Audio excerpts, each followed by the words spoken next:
Hey, what's going on? It's Bill Burr, and this is the Monday Morning Podcast. No, you know what? It isn't.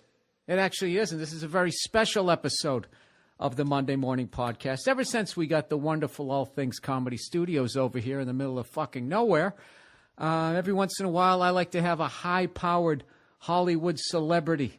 I started off with the always lovely Dave Koechner, and hitting in the two spot, we got the one and only Jay Mohrs. Jay Mohrs is legendary. I actually was going to try to do your Tracy Morgan.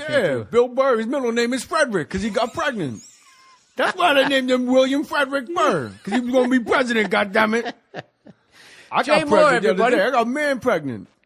Do you know I listen to your radio show all the time? I hope so. It's fun. I have a. By the way, I could see in your eye, it pains you just to do that intro. It's great to watch Bill Burr just saying all things, like just to have a semi-corporate. I had to weave through. I was trying to. Do I bring up Dave Koechner's name and then say your name? Will that piss you off? Do I pipe this? Bothers me. Did I Bill fuck it up with Burr. that? Why? Because you sent me to Glendale. I'm supposed to have a red ass when I come in here. What do I care? It's not Glendale. I don't know where this is. I know, but the directions said Glendale. I mean, And the I thought- iPhone took me there. This is right here. What you're the last. This is right here. Horrific 45 minutes of your life where you're pretending like you didn't scream at the windshield and call No. me every name in the book. I didn't. You I don't looked care. away. You looked away when you said no. I understand it. Look, you're not. What are you, the closer now? I don't really care. I don't. Do you swear on this? I'm just saying that this is why I try not to have guests, because it just becomes a fucking nightmare.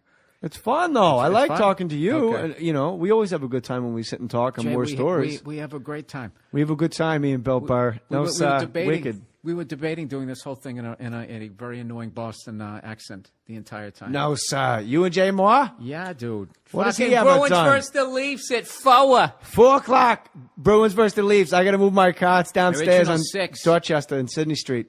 That fucking pussy's coming back that we traded. Fuck to him. Fuck him. He skates like a fucking ref, He JJ. won't go in the corners. He won't go. He won't go in the corners. He's afraid he's gonna get fucking boarded. How the fuck did you get out of the junior hockey league if you're afraid you're gonna get boarded? You fucking You know pussy. why? Skate like a ref. Because his fucking father owns the team. Oh, his father, Shanty Irish, always putting on airs at Father's too on fucking Beacon Street. I remember that cocksucker. He was face down in front of the Hopper. You know what's funny is I can't even remember who the fuck I've been on the road so much that like I can't remember anybody's name. We traded the guy. We had him. He was Kessel. He's good. Yeah, I like him. He's great. I like the Bruins a lot too. It's a solid team. Yeah, it is. Unless you watch them on the West Coast trip when they come down here and they go out and they party. Yeah, it's tough. It's drop tough to off. come west. You go Vancouver, then you scoot down. You just keep scooting a little lower. San Jose. Girls keep getting hotter as you're going down. It's brutal. It's brutal. I think it's hot Vancouver. San Jose is a bit of a wash. Yeah, but the thing about And it then is, you come to LA and Anaheim, you're like, whoa, hockey what? Hockey yeah, who? That's right. But even like Vancouver, you know, you walk out of the rink, you're all sweaty. You got to keep your head covered. It doesn't keep you in I want to go fuck somebody mood. You know what I mean? You get down here, you walk out of the rink in like a tank top. It's You're halfway- beautiful out. I was like, Yeah. we should be doing this in a park someplace. Yeah, it is. I never thought being an East Coast guy like myself that I would actually love it out here. And I know that you are from the greater New Jersey area. Yeah, right by the Meadowlands Giant Stadium, right in the shadows of that, in the leafy suburb. If it was like a murder show, if I got murdered, in the leafy suburbs of New Jersey. A quiet town. A Tony town called And- Verona. But this was no gentleman. And people never lock their doors in those towns. Never. And they say, I do a whole bit about it. Like, why? They must save so much time. Like, every day there's one guy early for work because he doesn't lock his fucking door. And I also say, And then after the murder, yeah, you light up a room. Everybody locks the doors. And and if you want people to say nice things about you, you really need to get murdered. Because they always say the same thing for women. White women, for those of you scoring at home on your scorecards, white women lead Scratch the ticket. league in getting murdered. Like, it's not even close. They're the fucking Ted Williamses. I've never seen a black lady on those shows. I've never seen a Latina. I've never seen First 48. Eskimo. I'm talking about like Dateline, like in a small town. Oh, yeah. Something was brewing at the Waffle House. Well, and they're it going for wasn't the ad coffee. money. They're going for ad money. There's always a white lady named Pam. And when you die, they always get interviewed and they go, she really lit up a room. That's when you die. You sensed Pam before she even was in the room. She never had I like this one. No one had anything bad to say about her. And I'm at home going, really? Because by my math, there's one guy that had something so bad to say about Pam. Words didn't work. He needed a fucking shovel, a tent, and he needed a long drive to act out those words. My wife sent me a text about this podcast, by the way. Oh, no. What did she say? You'll like it. You know she's the funny one. What time will we be home? Yada, yada, yada. Remember, at the podcast, don't fuck up. And remember, if you are having fun, the audience can see you. Or some shit like that. Be lightning in a bottle and fill the podcast with levels of showmanship and sparkle that will take you to the atmosphere and beyond. It's very, she a yoga teacher? No, she's she's like a pothead comic like us. She's just funny. Oh, she's being sarcastic. You didn't think I married a batshit crazy person? I had no idea, dude. I never met your wife. You had like a flash of panic in your eyes, like, oh my God, Jay Mohr's married to Shelby Chong. Yeah, it's like I can't make fun of that tech if she was being serious. No, she's being completely funny. Oh, okay. Be lightning in a bottle. Take your career in the podcast to the atmosphere and beyond. Okay. If you could see the audience, they're having a good time. Yeah, I'm not the quickest guy, Jay. You are quick. You did that Midwest tour, the Red State Flyover tour, the Republican tour. This is going to be big about theaters. I got to try to make this about you, though, Jay. Mohr Stories podcast on iTunes. Get the app. Do you have an app, Bill Burr? No.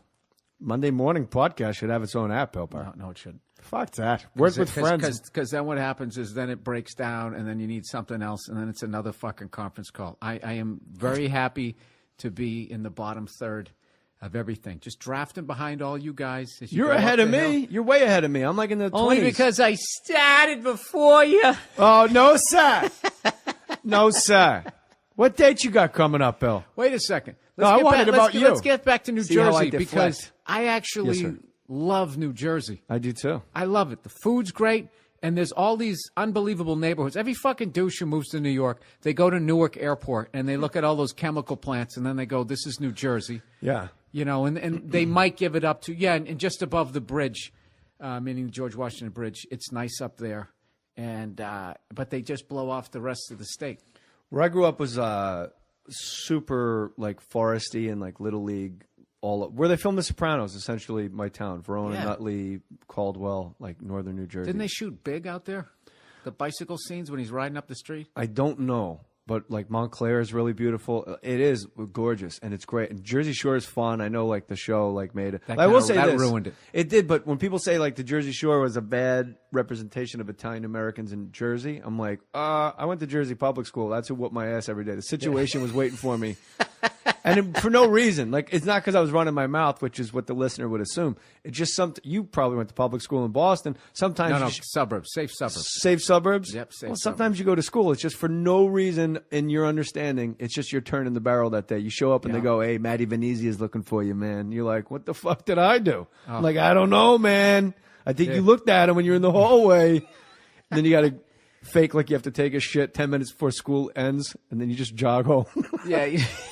Like I always tried to avoid. I fought up until like junior high, and then everybody like hit their growth spurt. You know, that kid who has the mustache in 8th grade. Yeah. So all of a sudden, I was like a full 6 inches shorter than the bigger kids who were running shit, and they had me by like 40 pounds. Like I didn't break 100 pounds till like my freshman year of high school. I was really like I wrestled 105 pounds, and I didn't have to make weight. I had to go eat. Just so I didn't have to wrestle 98. Oh, so I was small like you. Flakes and all that crap. That peanut butter and jelly sandwiches. Yeah, so Can you imagine now what you know about nutrition, wrestling after eating a fucking peanut butter and jelly sandwich? No wonder I sucked. You're out there just globbing peanut butter and burning glucose. Blew my mind the other day when they had that whole thing on 60 Minutes about A-Rod. And blah, blah, blah. He did this, he did that, and all that crap. What really fascinated me about that was when the guy who was ratting him out now, of course, is named Tony. I don't give a fuck what industry it is. Hey, not for nothing. You got to run into a Tony. The guy who rolls over, it's somehow Tony. Tony. It could be like. And I like what he said. And I said this. Who plagiarized these children's book? This guy Tony. Look, Tony's going to roll over on everybody. Hey, not for nothing, President, but Spiro Agnew's been talking to Tony. I think we're going to have to go with a different running mate next time around. Not for nothing. If you want to end the Vietnam War, you got to cut ties with Tony. That's all there is to it. Tony Bosch. And I like what he says. The first thing Alex Rodriguez said to me is, I want you to give me what you gave Manny Ramirez. And I'm like, really? He didn't fucking say hello, you idiot? Yeah. You're on 60 Minutes. You're out. I wish I was a lawyer. He's saving his ass. What he's doing. Don't you wish you were like just could cross-examine people like on the spot? Like you could just transform yourself. Like when he's on 60 Minutes, Tony Bosch. You could just be in the courtroom and go, he didn't say hello? Really? Yeah, exactly. He just walked in the door in a strip mall in Miami and said, "Give me what Manny had in 2008." He walked in. He said, "Attention, please. I would like to do illegal PEDs." And the minute the guy goes, "Well, he did say hello," you go, "So then you're not even being truthful right now." And then boom, Tony's out.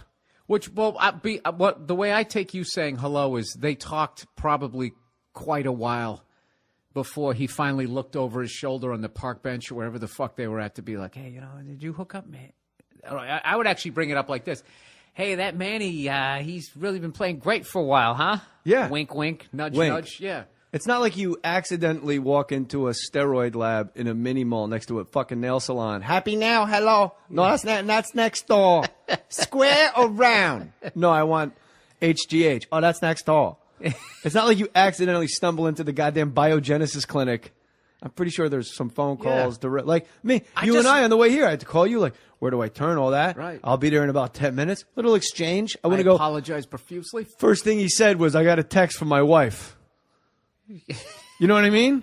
No, the first thing you said, "Hey, that Joe Rogan has got a good podcast. How do I?" Joe Rogan. Yeah, right out of the bat. I'm saying you're doing like the Manny Ramirez thing. How does he go that long? Rogan's podcast. It's like some of them are most of them are over 2 hours. I did like a 3-hour podcast with him one time, and it was like it's like a Scorsese movie. It flies by. I was gonna say it's like never. You walk in, it's light out. You walk out, it's dark, and it's great. Yeah, it's like daylight savings times of podcasts. Yeah. His is great, and it's never like dull. It's always it's very impressive that some go for like 3 hours. And he fact checks everything as opposed to mine, which is just completely, it's just horseshit. My fact checks is other people correcting me on Twitter. Yeah, but you love Twitter, and you had one of the best lines ever about Twitter on my podcast when people go, "Hey, Bill, what are your thoughts about the Bruins this year?" It's like I'm not your personal press conference. Yeah. Get more friends. You said get more interesting. No, somebody friends. said be funnier on Twitter, and I said I'm not on the writing staff of your life. Yeah. Get some funnier friends or something. The best thing in the world, and you won't block anybody. You told me. Yeah, I mean, I will. Yeah, I have, but like, you got to be like ridiculous. If you're just being like ridiculous, I don't know, over the top racist or just being a dick for like right now, someone's going to do it just to do it because you said it. Yeah. And but no, I don't. We challenge you to make us block you. Oh Jesus, yeah, don't do that. No, it's too late. Hashtag challenge. Hashtag block challenge. People are going to be sending Don't do that. pictures. I was trying to get to that Tony thing where he said, "Oh, go ahead, the please." most amazing thing into that interview, because I know you're psycho into sports like me, is that A-Rod sent him a text, "Hey, I got a big game coming up, blah blah blah blah blah," and the guy gives him the little package. The little spa package of roids, and then A-Rod goes out, hits a couple of doubles and a single, has a great game. And they asked him, "What did you think after you saw that game?" And the guy said, "This is like shooting fish in a barrel." And it's literally like how much I'm going back to what you were talking about, the peanut butter sandwich before wrestling, how much they've figured out, like steroids since we were kids. When like those guys in the 70s, it was like horse tranquilizers, and to what they do now, it's just like this perfect balance. And I have a theory. I keep saying this in my podcast. We're all going to be on them. They're going to become safe eventually, safer and safer, like the weed breathalyzer kind of trajectory. And we're all going to be on them. Full heads of hair, fucking jacked at 80, pulling people out of cars when they cut you off. I'm in. Look, I don't understand. The definition of performance-enhancing drug, an antibiotic is a performance-enhancing drug. If you tear your elbow out and you're a pitcher like Andy Pettitte, and then they go, well, it's going to take you a year to recover, or if you take HGH and shoot it into your elbow socket, you'll be back in 8 months in time for the playoffs. Like, you have to be a fucking idiot not to take that chance because you want to pitch in the playoffs because you're going to get another contract. So, like, what about antibiotics? Like, well, you got strep throat, you can let it run its course, or you could take this erythromycin. You'll probably be banging it out in about 10 days. Right. And which would enhance your performance because you wouldn't be fucking sick. Correct? Yeah, exactly. Why not just have... Can I hear a little... Joe DeRosa requested a little Harvey Keitel. Can I hear Harvey... What the fuck was Tony Bosch thinking? Yeah, I want to give steroids to a man like that? Alex Rodriguez? He's not from this country, is he? What the fuck? Everything was fine. Manny Ramirez, there was no paper trail. None. They busted him on fucking female hormones. Then you give it to A-Rod? There's no jobs in this town, are there? Dude, your fucking impressions. The I thing couldn't about, look you in the eye because I know you're looking at my face because you go, because when I did Colin on mine, you're like, you're doing the face. It's No, you- freaking me and you out. So do- I actually was staring at a brick wall over your shoulder doing Keitel. Oh, you know what's great? Like somewhere around here was where they shot Reservoir Dogs. It doesn't exist anymore. Like the whole basically the what the fuck do you call it? Where you drain the bodies and all that, and you throw them in a box. Cadavers? What's that word? Not cadavers. The fucking place where you process dead bodies. Morgue? A morgue. There you go. There you go. They were on That the was loading here? dock. Yeah, it was somewhere in here, and it doesn't exist anymore. We closed the loading dock down. We did so much acting. What the fuck was Joe thinking? You're shot in the gut. But you don't die from your wounds. You're going to wish you were dead. But it takes days. Dude, how do you do that? I don't know. There's only some I can... What do you pick up on? Because Harvey Keitel is a guy... It's really just Colin at a different pitch. What the fuck was Colin's down here? What the fuck was Joe thinking?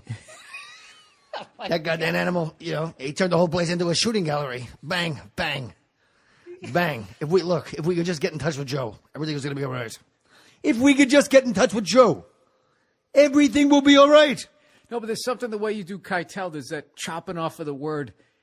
How Are you a doctor? How you pick that up? I don't know. I have no idea how, and I get asked a lot. A lot of times when I put my baby to bed, I'll just sit. He wants me to sit on the couch across from his crib, and I'm like, cool. And I'll just say, okay, I'm answering questions on Twitter now. Go. And everyone's like, how do you do impressions? How do you do impressions? And it's like, I can either do them or no. I'll get asked like, what's an impression you're working on? And I'm like, no, it's never happened in my life. I can either do it the first time I open my mouth, or I can never, ever, ever, ever do it. Another one blew me away. You did Louis C.K. Oh, that was, yeah, but I don't know if I'm doing the voice. I'm just a fucking guy, and I'm sitting here with shit, and fucking shit in my hand, and fucking asshole cunt kids with fucking nut allergies. Fuck You 'em. did that fucking fucker. Fucker with fucking shit in the mouth, and I'm a man with an asshole, and I just shit out of it and eat, and I just fill it and shit it. I'm just a fucking human being, shit, eat person, man. But that wasn't I'm that gonna good. hang. Well, whatever. I'm gonna hang out with you long enough, and eventually, You want to do Louis? No, I want you. You're gonna end up doing me at some point. I'll do you, okay? Okay? I'll tell you that much. New studios. Things are good, Okay? Just got back from the studios. Big tour. Appreciate all you guys coming out, okay? It's all right. Go fuck yourself. I just tried. I wish I could do it. I wish I could You do wish it. you could do you? You wish you could do you? No, I wish I could do like What the fuck? not just do the ones everybody else does, because all I'm doing is this is why I think you're the best, because you do like so many people do impressions of people's impressions, and the ones that you do nobody else does. There's a guy too. I'm really bad with the names. The guy who's on that oh Jesus Christ, the fucking nerd show, Big Bang Theory. Yeah. He used to be on the other show that wasn't 30 Rock, that the guy from Friends did. Matthew Perry did a show called The Studio or Studio 8H or something. Yeah, I know what you mean, but it was so an this- Aaron this- Sorkin show, wasn't it? yeah, and this dude who's on the fucking Planet show there, It's a show about like Asperger's. I don't watch that shit. Big Bang Theory. I saw him. He did a Ben Stiller and he did a Tom Cruise that were fucking unbelievable. Ben Stiller does a great Tom Cruise too. Ben Stiller is one of the best impressionists ever. When he used to do the Ben Stiller show before Fox, when Right. Jeanine Garofalo and Andy Dick and everybody was on it, when it was just Ben Stiller and this guy Jeff Kahn, just those two were the Ben Stiller show, and they would do mashups. They would do like Rain Man on Star Trek. Oh, that's awesome. It's like who took you to space, Ray? With the big smile. And Jeff Kahn would have the Spock ears and go, yeah, you took me to space. And just do, like, all the movies, they would just mash two movies together. It was amazing. That's a very underrated sketch show, too, I feel like. When people will go, the greatest of all time, they'll go like Chappelle, they'll go Mr. Show, then they jump over the Ben Stiller show, go straight to In Living Color, then obviously SNL and Some of Kids them, in the Hall. Some of them age poorly, and some of them don't. There's some that I watch now, and I'm like, this must have been like clothing. When you watch old sitcoms, and you're like, well, what the fuck was everybody wearing? I feel that way about comedy sometimes. Like old sitcoms.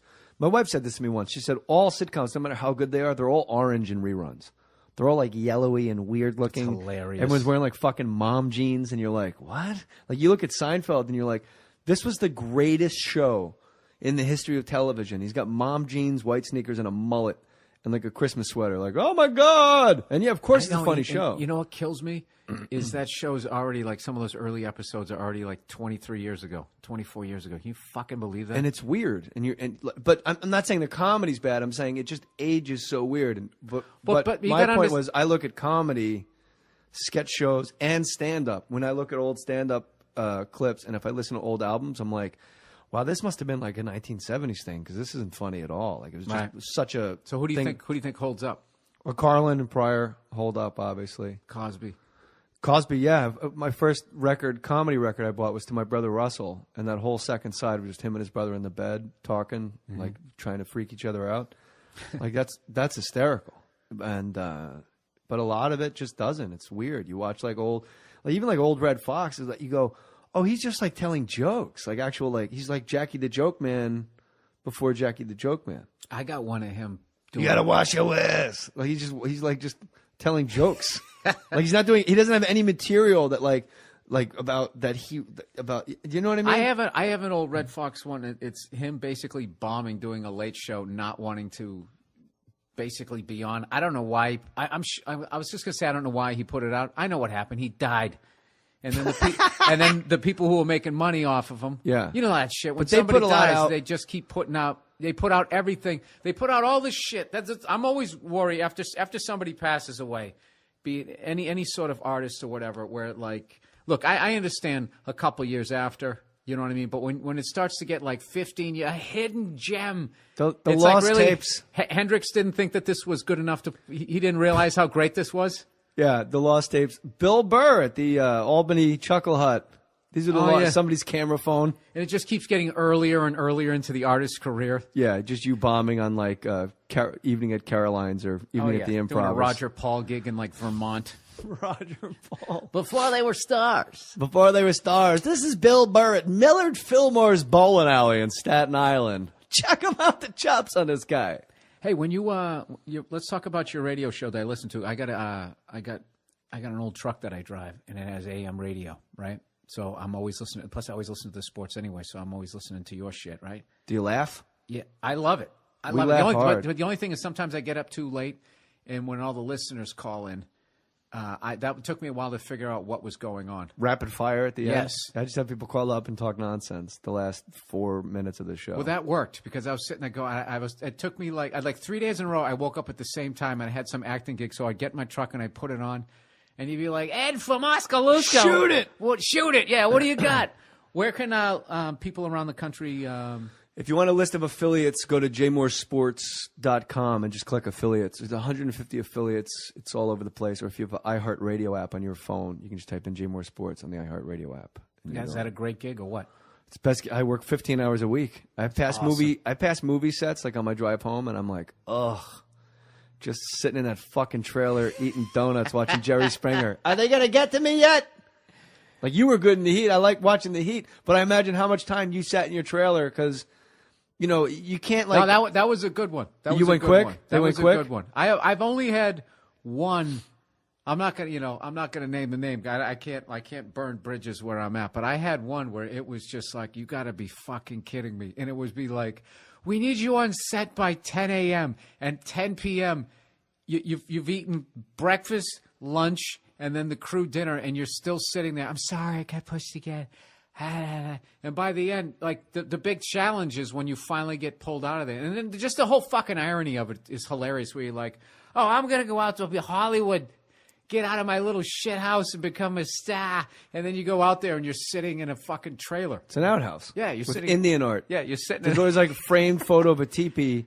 Or like a squaw holding a baby in like a little blanket, and everybody goes, "Don't drink the water. Don't brush your teeth. Bring bottled water. Brush your teeth." Which basically means somehow people take pisses and shit, and they filter that fucking water back. Oh yeah, and the poo-poo truck comes. That's what my son calls it. Sorry, the shit truck comes. That's always nice when you're taking a nap in a trailer, and all of a sudden you're like, "Did I shit my pants?" Because there's a truck. The rest of the country probably has no idea. Like, think about every porta potty you've ever seen. They have to empty them somehow. You don't pick them up and dump them out into the sink. There's just a truck with a hose that just suctions out all the piss and shit. Yeah. And when that guy hooks up to your trailer, it's great. But the thing is, too, a movie or even like a TV show that's like a 1 hour, like when I was on Ghost Whisperer, in hindsight, you're like, if ever there was a time in my life I should have just done diamond push-ups and crunches. It's the 40 fucking hours I just Learn to sat speak alone. another language, yeah, I could have just sat there, Rosetta Stone, and I don't hear the knock on the door and they're waving. I'm like, Je m'appelle Jay, comment allez-vous? Très bien, merci. Like I would have spoken fluent French. Right. And instead, you just keep eating and eating. You know why?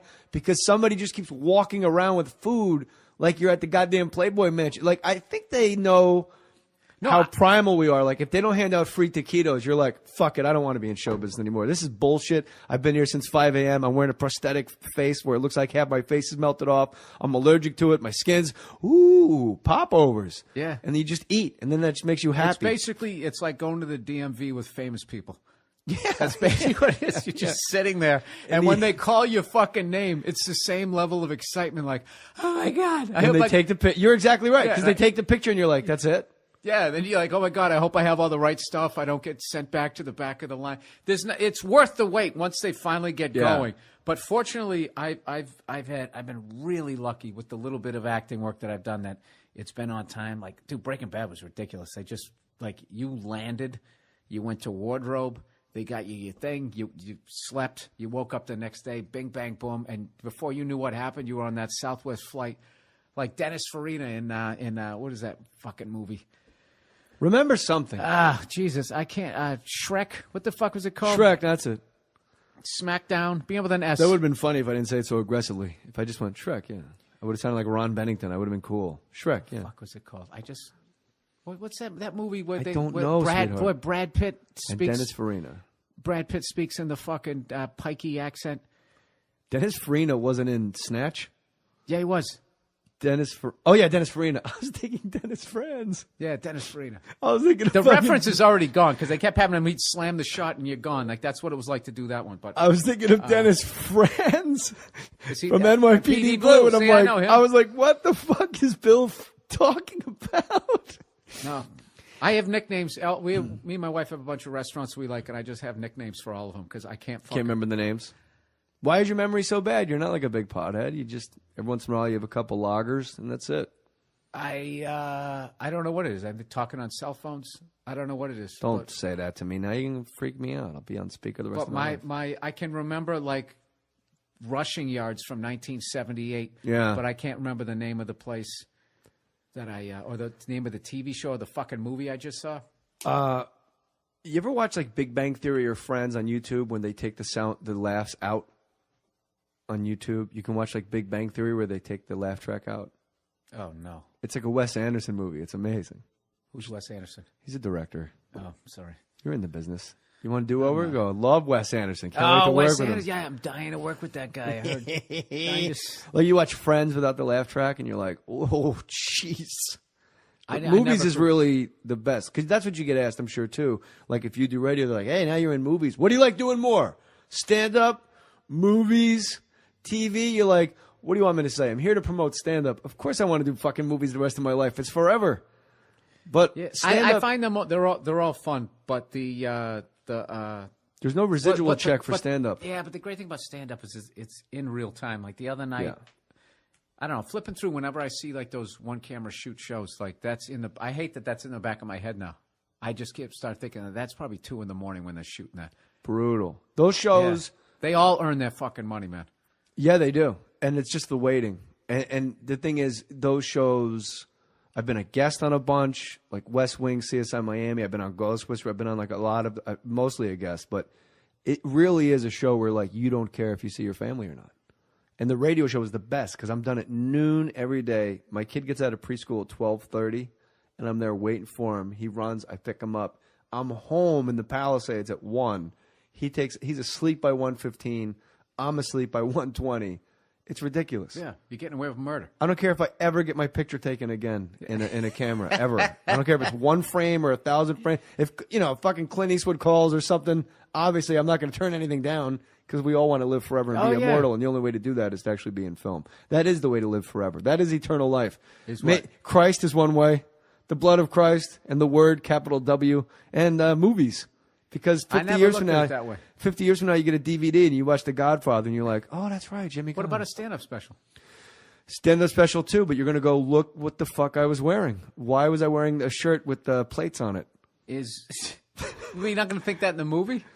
No, because it's of the time. Like when you watch movies if you watch like Dog Day Afternoon, you're not like, look at these assholes. You're like, well, it was 1977. Obviously, that's how they dress. It's a movie, and the cars are from 1977. The license plates, the police uniforms, everything. Every extra is dressed like that. When you watch Mad Men, you're not like, what are these people? They don't know it's 2014 with the fucking skinny ties, right? Like it's just of the time. It's completely eternal. That's what makes movies. That's why people come here. So why wouldn't a stand-up special be of the time? Because you're alone. And that's what makes us unique. And what you said was true. Stand-up is the best for guys like you and me because, and if this sounds like, hokey, I don't give a shit because I'm telling the truth. It is actually who we are. And when you travel and you go someplace and you hit a town and you go on stage in the first 18 minutes, you're just bullshitting and riffing about your hotel and like some weird turnaround in the freeway in that town. And they're like, holy shit, he knows about that. And like, you haven't even done an act. You've been on stage many, many times when you've gone like 15 minutes and you're like, well, I should probably get started in your mind. Right. I mean, like, that's the best. I mean, that's crazy. That is the weirdest. No, that is the best because especially if you're sick of your act. Yeah. Because it's really like what that would be the equivalent to somebody who actually has a real job, unlike us. That would be like somehow you show up for an hour late for work and your boss doesn't notice and you still get paid.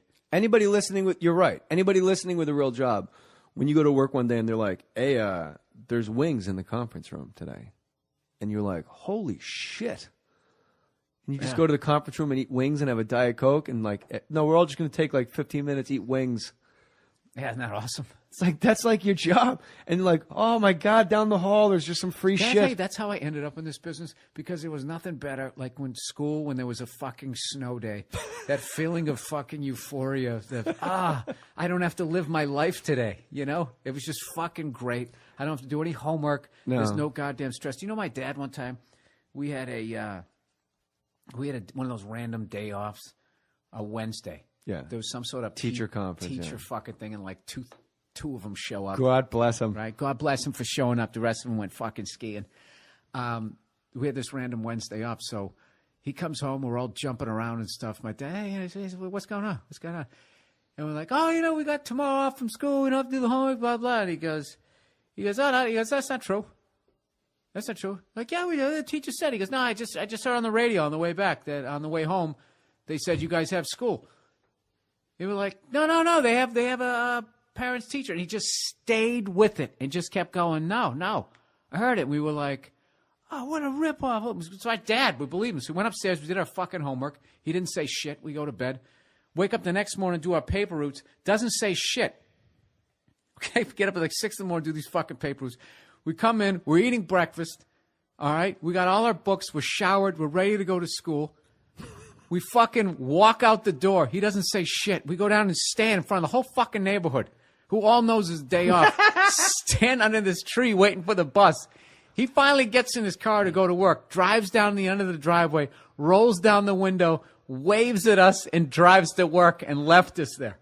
And how long did you wait for the bus? Till a fucking neighbor drove by with their kids. Like, the bus usually They're going to a water park. I don't know where they were going, but they were going like, there's no school. And then we were like, oh, our dad said there was school. So it made us all look like idiots. I remember calling up my dad. It's the first time I used the F word, and he didn't care. He was laughing so hard. He had this laugh like dying fucking laughing as we would wow, man.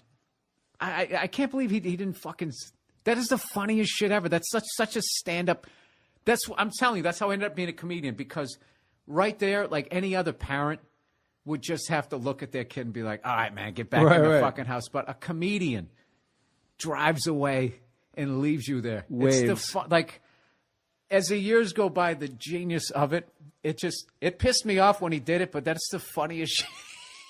He was like Andy Dude, Kaufman. he made his own kids look like we had something wrong with us, like we were morons. We were going to school. And then they put you in the position of like someone saying there's no school, and now you got to like on the fly go, well, is my dad lying or is my dad wrong? So you got to defend your dad's honor, but hope he's wrong at the same time. Like you're all mixed up. I just can't imagine the neighbors just going like, how the fuck did they not know? Mr. Burr, I saw your son on the bus stop with all his books.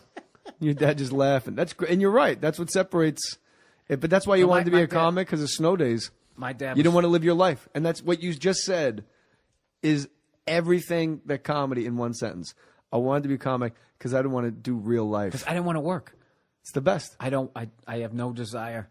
That's why I haven't had guests on my fucking podcast, because I just looked at it like, man, that's going to be work. I got to give them the right directions. If they get the wrong fucking all that bullshit that just happened there. You didn't have to give me the right directions. Huh? I was in fucking Chino. Like, who does your fucking maps? Way to go. Google Maps told me I was at the location. It was a goddamn hospital. Here's another classic one of my dad. My brother was it was some hot chick down the street, and she had this fucking she had this house party, like one of those risky ones where, hey, the parents are like, yeah, we're leaving, we'll be back in an hour and fucking 10 minutes, and they try to have a party. Yeah. It was more like, 3 hours, whatever. They come home early, and somehow my brother's looked upon as the ringleader, and he's running out of the house. And the guy knows who he is. My brother's drunk, tells him to fuck off and all that shit. So he knows. So my brother runs home. First grade. He runs home now. He's like in high school at this point. He runs home, and as he's coming up the house, he's too shit-faced. He sees my parents, the lights are on. I can't go in the house. So he's so drunk, he literally just fucking face plants in the shrubs behind our house, right by the side door. And he hears the phone ring, and he knows who it is. And it's the fucking dad down the street calling up about my drunk brother. And my dad picks up the phone, and he just goes, hello. And he hears the guy talking. I was like, what are you talking about? And my dad just starts going, that's not true. That's not true. I just talked to him. He just starts covering for my brother. He was sober. No, sir. And he gets in this big argument with the guy. And my brother's laying on his back in the mulch, laughing his ass off, and then just going like, what a fucking great guy. Like totally covered for my brother. What was your dad's name? Huh? I don't put all that shit. Oh, out there okay. and everything, this guy's a legend. Yeah, he just doesn't. He does. He would. I just spoke to him. How dare you? Yeah, and so that became a catchphrase between all the kids. Whenever we would disagree with you, you just go, "No, sir, no, sir," because that's what he was doing. As this guy was saying, Did your brother still get in trouble though from your dad, or was your dad just like, "Boys will be boys"? No, I think he then just sat down. Dude, I got a bunch of classic ones. There was one time. God, how do I say this without getting my brother in trouble? The statute of limitations. My brother, maybe or maybe not. It's already great. Vandalized. This is another brother. Vandalized part of the school. So I think you're gonna go into like rape. No, you're no, like, no, I don't no. know, statute of limitations, man. No. He may or may not have dented a Hey, locker. look, I come from this family tree. You keep your fucking mouth shut no matter what. So, anyways, don't talk to Tony. Don't talk to Tony. Tony's got a big fucking mouth. We're going to handle that problem down there in Florida. So, whatever. They knew he did it. And him and his friends somehow intimidated his entire grade to not rat them out. So they went down to the principal's office. And the principal's office going, I know you did it. And he's trying to yell at him, blah, blah, blah. And they just sat there stone-faced going, no, we didn't do it. We didn't do it. Then they did they separated. And then he's yelling at my brother, you did it. And my brother's like, I didn't do it. Oh, yeah? Well, your friend in there just dropped dime on you. And my brother didn't fall for it or anything. So finally, the last-ditch effort. The next day, my brother gets up. He's going to school. And the principal calls my dad. My dad picks up the phone. He's like, hello. And it's funny because he liked old stuff. So we had this old, it was a new phone inside, but on the outside, it's literally you hold the thing up to your ear. My dad's on this thing. Hello, Mrs. Douglas. So my dad's on the phone, picks it up. It's like, hello. He goes, this is he. Okay. All right. And he goes, what do you mean you know he did it, but you can't prove it? And then you hear the guy talking. My dad goes, oh, Christ, I don't have time for this shit. And he just fucking hung up on the guy. And my brother drove out. He went to work. My brother said he got on the bus. He was in junior high. And when he pulled up to the school, the principal was standing outside of the school, like rubbing his forehead because he was beat. I had no such willpower whatsoever. I'll never do time because I'll roll on the whole neighborhood. First time they asked me, I'll be like, it was Bill Burr. Bill Burr did it. We were at we were at a bar in New Jersey. When we were kids, Right. we would have rolled on each other. And then as you get older, like when I moved to Manhattan, I lived on 43rd, West 43rd Street, and it was all like Westies and all. Like the fire station, you realize isn't only a fire station. Oh, yeah. It's like, hey, JJ, you going down, where you going to your manager's office? Will you drop this package off for me? I don't know why they have Boston accents on West 43rd Street. And I'm like, sure. And then you come back like 2 hours later and they're like, JJ, you do that thing with the package? You're like, yeah. And they're like, what was in it? And you're like, oh, I don't know. I didn't open it. And they're like, yeah, good job. So I go back to Jersey. And I remember, actually, I was a senior in high school when we realized, like, oh, like, you don't tell. Like, we were idiots. Nobody wanted to get in trouble because we were really, like, fucking pussies. And then I played baseball in high school, and the baseball coach was the lieutenant there's one lieutenant, detective. There's one detective in my town, 'cause it's such a small town. It's like 1,000 people in my town. Doug Huber. And he was a detective, and he was a great guy, and he coached our baseball team in high school. Mm-hmm. And then we all would go to the Verona Inn and drink, and we were all underage. And some guy came from like Cedar Grove, which is like the arch rival, and they just fucking beat the shit out of him. Someone stabbed him with like a pocket knife in his legs. And Doug Huber came in and goes, what happened here? And everybody, like the bar owner, the grown-ups, and like the teenagers all said, I was in the bathroom. And I remember like going, holy shit. And like the revelation at that moment to realize this will actually work if we all just hold the company line. Like it was the first time. And I'm like a senior in high school. And then Doug Huber gets me alone. He goes, I've known you a long time, JJ. Just tell me what happened. I go, I was in the bathroom, Doug. And he goes, who was in the bathroom with you? I said, I was in the bathroom. And then he literally like broke it down like person to person to person and goes, how long were you in the bathroom? And you go, I don't know. I was in the bathroom. Like this shit went on. We were there till like the sun came up in this bar. And then 6 months go by. We're playing tournament baseball. And I think we were at West Essex High School playing baseball. And I'm hitting leadoff. And I hit a leadoff double. And Doug Huber, the detective, who's also the coach of the baseball team, goes, time. And he just starts jogging out towards like the third baseline. We're in the visitor dugout. And he goes, JJ. And I'm like, all right, I guess we're switching the signs up. He goes, when do you go have a seat? And he's like, I don't know, Joe Morton, go, he switches out and there's a new guy in second base. I'm just sitting on the bench like, I don't even know what the fuck just happened. Right. So like 3 innings go by. I go, Coach. And he goes, yeah, how you doing? I go, why did you pull me? He goes, I don't know. I was in the bathroom. Fucking 6 months that guy sat on that shit. And that was the only way he could get it. Did you laugh? No, because because by then I'd forgotten the whole thing happened, and I thought I thought then. I'm scared. Yeah, I was a scared kid. I was alone a lot. Nobody ever told me shit. Dude, like you had brothers, at least, to go like, no, that's not what you do. You go up to the guy and tell him, watch your fucking mouth when you're around my sister or whatever like that. No, I was just alone on my bike, and you know what I would do? I'd take my bike 2 towns over because nobody knew who I was, and I could just recreate a new identity. Like, hi, I'm Mike Majors.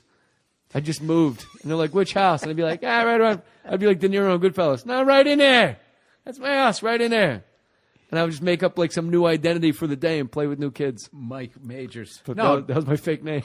No, believe me, dude. I like I said, I stopped fighting, getting into fights like somewhere sixth grade, maybe 7th grade.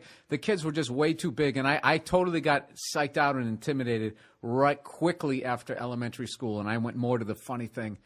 I wish I fought more. Like my dad never taught me to fight. He always said, tell the teacher. And he didn't realize, like, tell the teacher. Are you out of your fucking mind? Which is the responsible as far as like, to tell a kid. You don't want to tell a kid to beat the shit out of another kid. You tell a 4-year-old, tell the teacher. You tell a 12-year-old, right. Let's go down in the basement. You lead with the jab, circle away from the power hand, and then the cross right. You just got to end this because it's never going to end. But what they always forget, like how that's going to reflect on you, and then they always just say, "Well, you shouldn't care what people think about you." Is it true? And then no. Well, if it's not true, it shouldn't bother you. Yeah. Then he's not a real friend of yours, and then they just send you into this fucking gauntlet. And even if it's not that bad and ass kicking, it's the fact that it's your entire life and shame that it's your existence. That it's like, yeah, Mom, how would you if you went to work and got the shit kicked out of you every day? Well, they're just not your real friends, Mom. Take a different way to your cubicle, None of us knew we could fight. When I was a junior in high school, we were in the wrestling room, and there was this kid, Pete Bush, who was pretty much an albino. Like, I I don't have the card that anybody signed off on it. Right. But he was pretty much an albino, and he had like thick like glasses all day long. But on the mat, poor bastard. the guy was a fucking savage animal. And yet, no, you know what? He couldn't have been an albino because he got accepted to West Point. I'm pretty sure albino would not accept an albino. I'm pretty sure West Point has a no albinos policy. Sorry. But he looked like one. I've never seen one. I've never seen an albino. I don't think you can be out in that They at heat. least don't. When the president shows up, he's not part of that line that's standing at attention, flipping the guns around. Never. No, I don't think you can be an albino at West Point. So They got him up in the tower. But he looked like, that's where he needs to be.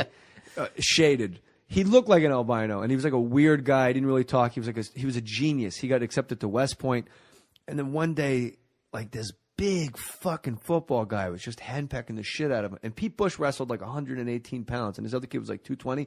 And Pete Bush turned around, shot a double leg, took the guy's legs out from under him, and then just sat on his chest like just punched the shit out of him. And we were all like laughing, like, did you fucking see what Pete Bush did? Right. Like, how lucky he got, how funny it was. And we thought it was funny. And our wrestling coach, Jim Sauer, goes, you guys think that's funny?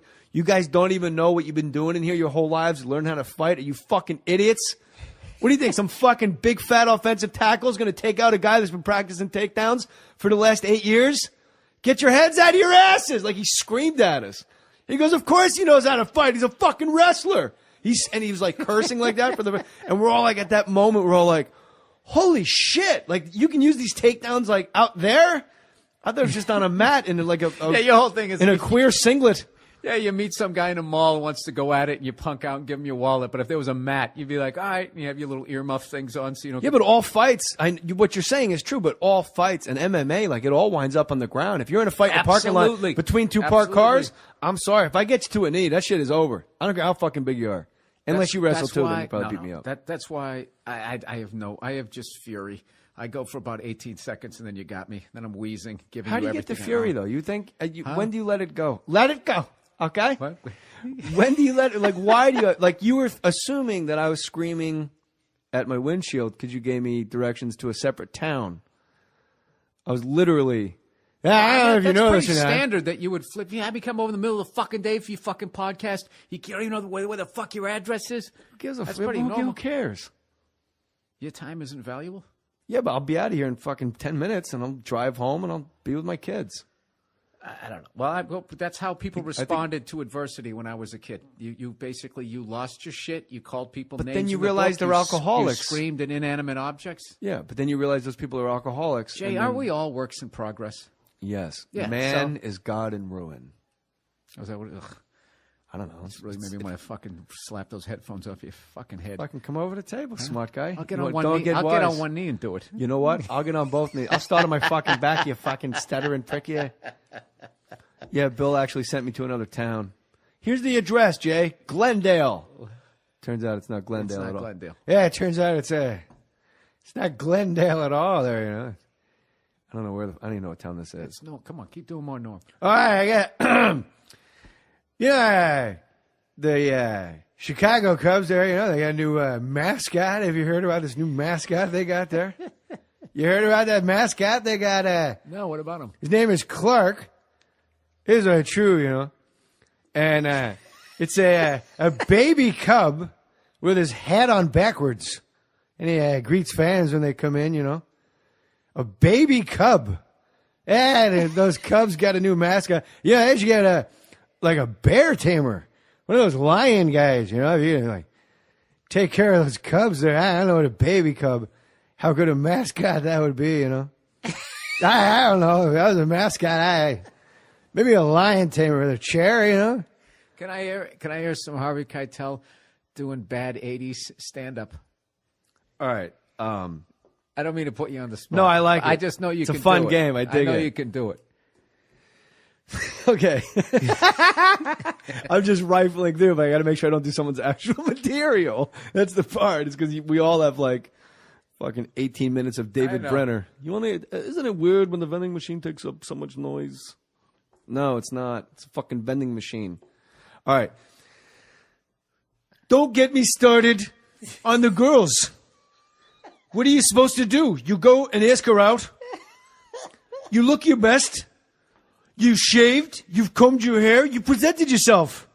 She says no. Then all of a sudden, you have to act like you were trying to ask her out in the first place. You go, I'm sorry. There was a clock over your head. I was trying to find out what time it was. What do you think? I wanted a goddamn date? You're not that important. Get over yourself. Right now I'm wearing mom jeans and a suit jacket with the sleeves rolled up. What the fuck is the airline thinking? Why don't you tell me the local time? The flight attendant comes out. She's rolling a cart. I have to stay in my seatbelt. Meanwhile, there's bottles of gin. Sorry. I slipped into Colin. I have to say seatbelted in. But meanwhile, she has a rolling cart with bottles of gin flying all over the place and loose ice. I don't know. That seemed a little incongruous to me. All right? That was Bill Burr Quinn. All right? All right. All right, dude, my face is Let's do killing me more here. viewer letters. That's always good, Bill, when you do that on the podcast. That's why I subscribe to Bill Burr, to hear what other people want to think. It's the Bill Burr podcast. Who cares what Jesse in Fontana is emailing you about? Who cares? Dude, my face is literally killing me from fucking Mine does too. smiling. You see how I have to contort to do that stupid Keitel voice? All right, well, what do you got coming up here that we can hype here? When will this be out, honey? I'm gonna fucking, Monday? I know. Well, Monday morning. I do these ones. I just put them out. Oh. When they're done. There's even before you get home there. Only one impression I've ever learned was let me- Pacino. Let me hear that. I never could do it. And then, because there's two different Pacinos, and my mind was all fucked up which one. Because young Pacino sounds like Tyne Daly from Cagney and Lacey. No, sir. We're Vietnam veterans. Killing don't mean nothing to us. Attica! Right. Put the gun down! NEW, we play all the hits. When he answers the phone in fucking Dog Day Afternoon. I can't promise you that. I got to talk to my boss. If you have a boss, why am I talking to you, huh? And then, I don't know when it was, somewhere around Heat. Oh, everything got real heavy on my back. And my eyes got real big, Bill. You worked with me. Fucking believable. See, I don't even think this one's that good. But I worked with Al on a movie that no one saw, but we still did the work. You know what he said to me? I'll tell you. We were outside, and he looked at the sky. This is a true story, but I'm going to do it as him. Because it was a break while we were shooting, and he looked up at the moon, and he put his arm around me. And he looked at the sky, and he said, "That's our moon, babe." That's what he said. Now, I say that to my kids, and if you and I left here and the moon was out, I'd say it to you, Bill Burr. I love you. You're a good man. Al, I think what you're trying to say is Jay Mohr had an interesting experience with you. Who the fuck taught you to act, you cunt?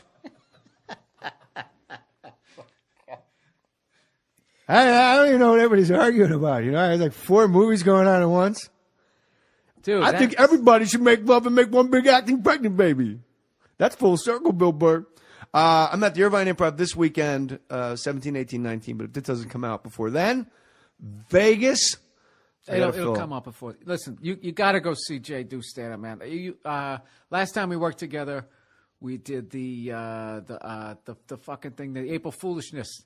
I love it. Yeah. So much fun. Yeah, you absolutely fucking destroyed. It's so hard to do 20 minutes, so you just wind up doing your act as quickly as possible. And I got to follow Brad Williams every year. Because they gradually get drunker and drunker as you're doing it. But it's such a legendary. That venue. Did you go on last? I think the last time I did. One time I did it, No, he didn't go on last. That last one is brutal. And then they go, you know who had the set of the night? Yeah, the guy who went on 4th. Yeah. Yeah, of course he did. When they were sober, 3 hours You went on last earlier. 1 year, and then Eddie Izzard went on last another year, and it's just a horrible spot. You're right. Because it's brutal. Universal Amphitheater. But I'll be at the Irvine Improv this weekend, Friday, Saturday, Sunday, 2 shows Friday, 2 shows Saturday, and Sunday. All my shows are meet and greets. Have that $20 ready, because I'll be selling T-shirts out there like a hua. There you go. And then Your radio show? 24th, 25th, 26th. If that's the weekend after next, I'm at South Point Casino in Las Vegas. And you can listen to Mohr Stories podcast and get the Mohr Stories app. And you're due to come back. Jay Mohr's. And I used to watch you all the time when I first moved to New York in the now defunct, now wine bar. It was Boston Comedy Club, man. Run by Barry Katz. Big star. You're a big star. You know what's great about you, Bill, is no matter what life has thrown at you, you've always been undeniable. You're a big Life star. throws you a curveball out of the strike zone, you let it go, you don't care. And that's what's going to put you over the edge, man. And then all of a sudden you're in a Sandra Bullock movie and you're going, what the fuck, man? When did we get to eat again? If that guy would get more famous, I'd have another 20 minutes of material. He used to always go, this is Barry returning your phone call from the Carter administration. And he always used that joke. And after a while, it's like, Barry, you never return my phone calls. At least come up with a different... I don't. Yeah, he would do that shit.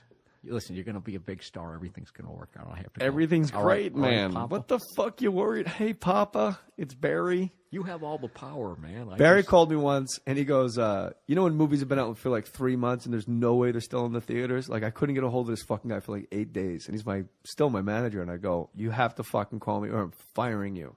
Like, 3 minutes later, my phone rings, and I don't answer it, because I just want to hear the message. He goes, hey, JJ, it's Barry.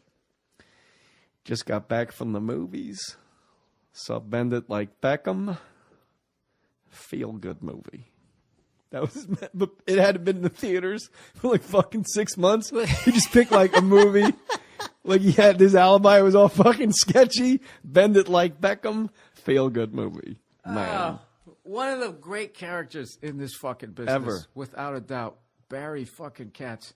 Well, listen, dude, I'm glad we finally got to be able fun. to... and I don't give a shit about all that traffic and all whatever. I apologize. I don't care at all. It was embarrassing. Who Wasn't cares? professional. Why do you care about any of this stuff? Because, Look what we do. Because I believe in the network. Look, the All Things Comedy Network, everybody. Featuring Jay Mohr here, the Monday Morning Podcast. This was a very special episode. I hope we made you laugh. I hope we got you over your hump day. What is today? Tuesday? Today's Tuesday. All right, hump day's tomorrow. Whatever. You know, you guys enjoy Hump Day's every day in my house, Bill Burr. Finger fucking on the handball courts. Oh, okay. All right, guys. Jose. Girls keep getting hotter as you're going down. It's brutal.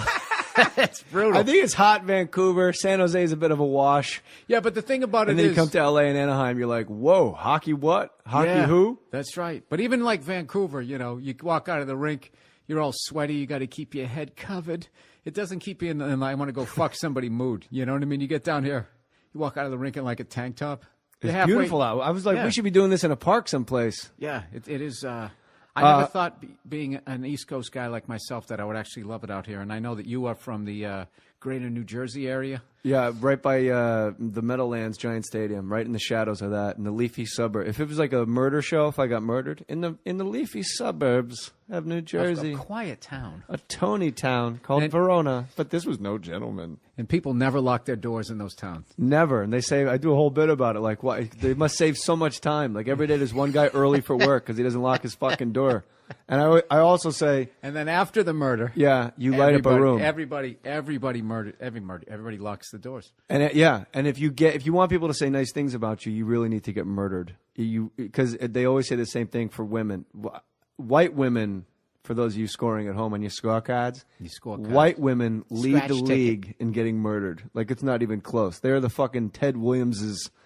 I've never seen a black lady on those shows. I've never seen a Latina. I've never seen... First 48. Eskimo. I'm talking about like Dateline, like in a small town. Oh, yeah. Something was brewing at the Waffle House. Well, they're going for ad money. They're going for ad money. There's always a white lady named Pam. And when you die, they always get interviewed and they go, she really lit up a room. That's when you die. You sensed Pam before she even was in the room. She never had I like this one. No one had anything bad to say about her. And I'm at home going, really? Because by my math, there's one guy that had something so bad to say about Pam. Words didn't work. He needed a fucking shovel, a tent, and he needed a long drive to act out those words. My wife sent me a text about this podcast, by the way. Oh, no. What did she say? You'll like it. You know she's the funny one. What time will we be home? Yada, yada, yada. Remember, at the podcast, don't fuck up. And remember, if you are having fun, the audience can see you. Or some shit like that. Be lightning in a bottle and fill the podcast with levels of showmanship and sparkle that will take you to the atmosphere and beyond.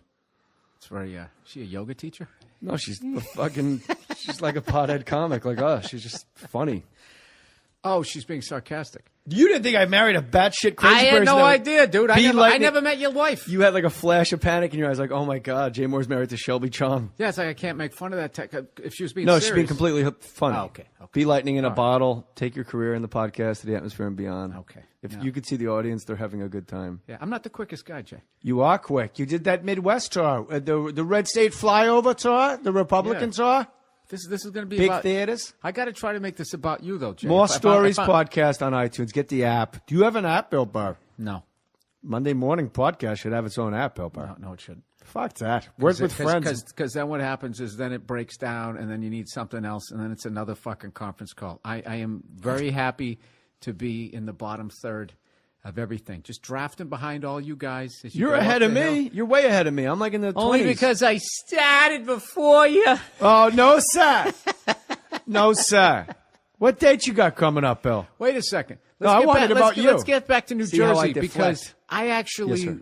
love New Jersey. I do too. I love it. The food's great, and there's all these unbelievable neighborhoods. Every fucking douche who moves to New York, they go to Newark Airport, and they look at all those chemical plants, and then they go, this is New Jersey. Yeah. You know, and they might give it up to, and just above the bridge, meaning the George Washington Bridge, it's nice up there. And but they just blow off the rest of the state. Where I grew up was super like foresty and like little league, where they filmed The Sopranos. Essentially, my town, Verona, Yeah. Nutley, Caldwell, like northern New Jersey. Didn't they shoot big out there? The bicycle scenes when he's riding up the street? I don't know, but like Montclair is really beautiful. It is gorgeous and it's great. And Jersey Shore is fun. I know like the show like made it. Hey, what's going on? It's Bill Burr, and this is the Monday Morning Podcast. No, you know what? It isn't. It actually isn't. This is a very special episode of the Monday Morning Podcast. Ever since we got the wonderful All Things Comedy Studios over here in the middle of fucking nowhere, every once in a while I like to have a high-powered Hollywood celebrity. I started off with the always lovely Dave Koechner, and hitting in the two spot, we got the one and only Jay Mohr's. Jay Mohr's is legendary. He's a do. I actually was going to try to do your Tracy Morgan. I can't Yeah, do it. Bill Burr. His middle name is Frederick because he got pregnant. That's why they named him William Frederick Burr because he was going to be president. goddammit. I Jay got Mohr, pregnant the other everybody. day. I got a man pregnant. Do you know I listen to your radio show all the time? I hope so. It's fun. I have a. By the way, I could see in your eye, it pains you just to do that intro. It's great to watch Bill Burr just saying all things, like just to have a semi-corporate no, I had to weave through. I was trying to. Do I bring up Dave Koechner's name and then say Yeah. your name? Will that piss you off? Do No, I hype nothing this? bothers me, Did I Bill fuck it up Burr. with that? Why? Because you sent me to Glendale? I'm supposed to have a red ass when I come in here? What do I care? It's not Glendale. I don't know where this is. I know, but the directions. Said Glendale, I and mean, the I thought- iPhone took me there. This is right here. What you're the last. This is right here. Horrific 45 minutes of your life where you're pretending like you didn't scream at the windshield and call No. me every name in the book. I didn't. You I don't looked care. away. You looked away when you said no. I understand it. Look, you're not. What are you, the closer now? I don't really care. I don't. Do you swear on this? I'm just saying that this is why I try not to have guests because it just becomes a fucking nightmare. It's fun though. I like fun? talking to you. Okay. And, you know, we always have a good time when we sit and talk on Jay, Mohr Stories. we have a great time. We have a good time, me and Bill Burr. We were debating. Wicked. We were debating doing this whole thing in a very annoying Boston accent the entire time. No, sir. You and Jay Mohr? Yeah, dude. What has he Fucking ever Bruins done? versus the Leafs at 4. 4 o'clock. Bruins versus the Leafs. I got to move my car. It's downstairs Original on 6. Dorchester and Sydney Street. That fucking pussy's coming back that we traded. Fuck to him. Fuck him. He skates like a fucking ref, He JJ. won't go in the corners.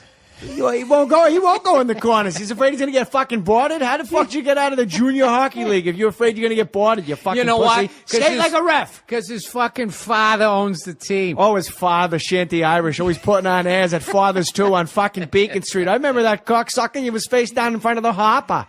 You know what's funny is I can't even remember who the fuck I've been on the road so much that like I can't remember anybody's name. We traded the guy. We had him. He was Kessel. He's good. Yeah, I like him. He's great. I like the Bruins a lot too. It's a solid team. Yeah, it is. Unless you watch them on the West Coast trip when they come down here and they go out and they party. Yeah, it's tough. It's drop tough to off. come west. You go Vancouver, then you scoot down. You just keep scooting a little lower. San